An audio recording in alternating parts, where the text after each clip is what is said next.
Hello, lovely people. Hope you had an awesome weekend. So good to be back with you. Let's start this week strong. Remember, complacency is the constant enemy. Let's learn one thing or do something today that makes us a little better today than we were yesterday. It's Constitution Week here in the United States. The document that starts with the famous words, "We the people," was signed 236 years ago on Sunday. The Constitution created a charter for the United States as we know it today. Of course, it hasn't stayed the same since 1787. There have been various changes or amendments through the years. In 1791, the first 10 amendments of the Constitution were ratified, forming what is known as the Bill of Rights. They list specific prohibitions on the government's power and guarantee certain individual protections and liberties in the United States, like freedom of speech. And that leads us to pop quiz, hotshot. Since the Bill of Rights, how many additional amendments have been added to the Constitution? 7, 10, 15, or 17?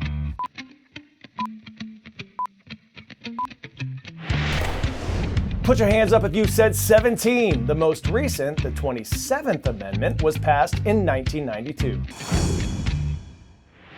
More news now on the historic and unprecedented United Auto Workers strike against the big three American automakers, Ford, General Motors, and Stellantis. It's unprecedented because this is the first time in its history that the union has struck all three of America's unionized car makers. Union workers are seeking increased wages, benefits, and job protections. The demands come as all three automakers reported record or near record profits. The union is trying to recapture many benefits they had been forced to give up more than a decade ago when the companies were cash-starved and on the brink of bankruptcy. Union members say they had reasonably productive talks with Ford on Saturday, but the union and the three major companies still remain far apart on wages and benefits. Ford and General Motors have responded to the strike by threatening layoffs for non-striking workers due to the lack of parts from striking plants. General Motors says they will lay off up to 2,000 workers this week if the strike continues. But the workers walking the picket line, they say that they're going to stick it out until they get a deal that suits them. Negotiations were ongoing at the time of this recording. Here's our Rahel Solomon with more. Yeah, this is going to come down to time ultimately. How economically costly this ultimately is will really hinge on how long the strike continues. Now, if it is an extended strike, well, analysts warn the economic costs will add up. One estimate from the Anderson Economic Group estimates that the strike could cost the economy $5 billion if it lasts 10 days. Now, one thing to consider with that estimate is that would have been a full strike of UAW, 143,000 workers. At this point, about a tenth of that figure is actually striking, so keep that in mind. But that estimate does include things like lost pay, losses to manufacturers, but also suppliers.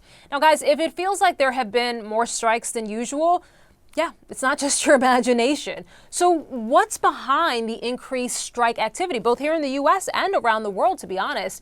Well, I asked Art Wheaton that. He runs the labor program at Cornell, and he says high inflation, a tight labor market, which has workers feeling like they have the upper hand. They can ask for the things that they want. Also, public support has steadily increased for unions, and also COVID-19 as workers continue to think about the type of work-life balance that they want. Now, in terms of wages, auto workers fall behind the average worker. This is average. According to government data, the average hourly worker for an auto worker is about $27.99, whereas the average worker around the country makes about $33.82.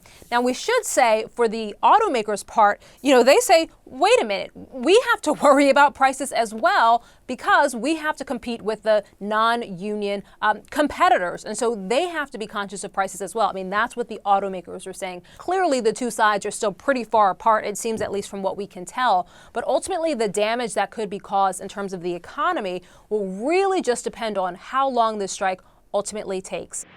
Moving on now to the latest about Hurricane Lee, which was reclassed as a post-tropical cyclone before it made landfall over the weekend. Lee hit Canada's east coast on Saturday with strong wind, heavy rain, and flooding. Tens of thousands of people lost power in the storm. It's the 8th time since 2016 that a storm in the North Atlantic has reached Category 5, or the highest category for hurricanes. There have been 10 named storms in the Atlantic since August 20th, breaking the old record for most named storms in the Atlantic between August 20th and September 16th. Experts say this kind of severe weather could continue to happen more often as oceans warm up, and it's keeping hurricane hunters busy. CNN's Gary Tuckman joined a team of these scientists on a flight to document the storm last week. Take a look.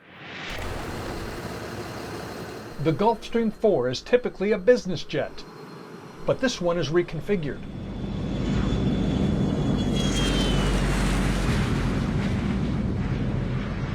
And its business is to help protect lives. These are the hurricane hunters, 8 scientists, engineers, pilots. They work for the National Oceanic and Atmospheric Administration, known as NOAA. Paul Flaherty is the flight director and a flight meteorologist. We want to make sure we're collecting data in data-sparse areas in which there's currently no data available, or very little data available, for the weather models to use to make forecasts. For this mission, this aircraft flies at altitudes between 41 and 45,000 feet. It travels around 500 miles per hour. This is essentially a flying weather station, a weather station that goes to the weather. For the next 8 hours, the men and women of the NOAA Corps will fly in this high-altitude reconnaissance jet, above, below, around, and in front of Hurricane Lee. I think for now we'll be fine, but... Yeah, looks like plenty of space to maneuver around things. After the jet leaves Lakeland, Florida, skies are clear. At this high altitude, you can clearly see storm-churned whitecaps in the ocean. It doesn't take long, though, for the sunshine to disappear. The flight gets turbulent as Hurricane Lee lurks ominously below us. All the while, science is taking place. This screen shows 34 locations where a tube, known as a drop sonde, or sonde, will be dropped out of the plane. So this is the next drop sonde that's going to be dropped. Rebecca Keller, NOAA engineer. What is in the drop sonde? So the drop sonde consists of a sensor, and we have a circuit board inside as well as a battery. And the sensor is picking up humidity, air temperature, pressure, wind direction, and wind speed. And about every 10 minutes, another drop sonde with a parachute that is deployed is launched to the ground. Along with the sondes, the plane also has radar in its nose, Doppler radar in its tail, and 2 pilots up front, flying with a deep sense of purpose. I joined the NOAA Corps, as did all of my counterparts, because we love to serve our country. We care about the citizens, and so it's really rewarding to know that I am right at the front lines and risking my life in order to help the lives of everyone else that are back home. The marathon flight is almost over. All right, so that is the last sound at the... Woohoo! Woohoo indeed. And as the plane heads back to Florida, out the window, Looking good. a spectacular sunset. Yeah, so we're out of the storm environment, obviously. Could be just fair weather cumulus on our way back to Florida. As the plane gets ready to land, time for the hurricane hunters to decompress and get mentally ready for more 8-hour trips to come. So yeah, we kind of live up here, spend more time together than we do at home. Go home, sleep, eat, and repeat, and get back up here, start collecting the data again.